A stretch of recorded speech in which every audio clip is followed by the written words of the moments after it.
Chukua zindiko nikakaa kimya kabisa bila ugonjwa wote ule. Nilikaa kimya bila ugonjwa. Akaniambia mzee njoo ujao pepo na mimi nikakubali nikasema kwamba familia imeshapona. Ngoja nikae tu hivi nisikilize. Alipofungua shule akasema kwamba njoo nimsome. Sikuenda mwaka wa kwanza wa pili bwana kwa kuwa familia imekaa vizuri na mimi nimeshaanza kupata manufaa. Niende nikasome ili kusudi mambo yangu nitakuwa na kurekebisha mwenyewe badala ya kumpigia simu mzee au naweza nikampigia simu nimesoma akaniambia fanye hivi. Nikarekebisha. Nikasoma.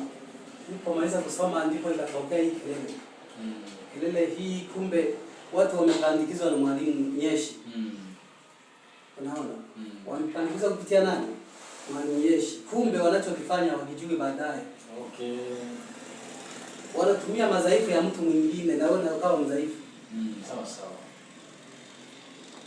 Sasa unapopandikizwa hivyo, mtu mwenyewe aliyepandikiza anaendelea na kazi yake au unabaki na ile ambazo hazikuhusu. Asalamu alaykum.